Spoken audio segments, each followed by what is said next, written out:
Minsan, kailangan mo lang ng validation, hindi solusyon, hindi step by step guide kung paano babangon.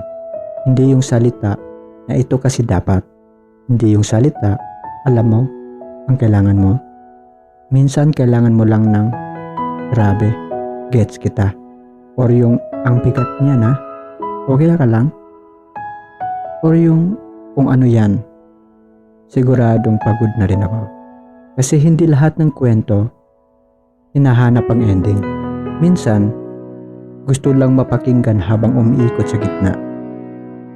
Habang wala pang sagot, habang naguguluhan pa rin sa lahat. Hindi lahat ng luha kailangan punasan agad. Minsan, gusto lang nila mapatak ng walang humuhusga. Hindi lahat ng hinaing dapat tapatan ng lecture. Minsan, gusto lang marinig ang salita na may karapatan kang mapagod.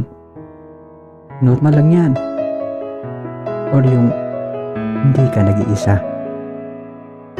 Ang hirap kasi kapag sa bawat pag-open up mo, lagi kang inaayos.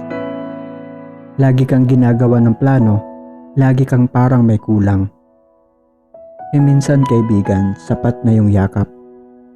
Yung tahimik na presensya. Yung simpleng pakikinig na walang pero. Yung mata na nagsasabing safe ka rito. At valid lahat ng nararamdaman mo. Kasi totoo naman kaibigan, di ba? Minsan, kailangan lang natin ng makikinig at hindi tagapagtama. Kailangan natin ng kakampi at hindi quote.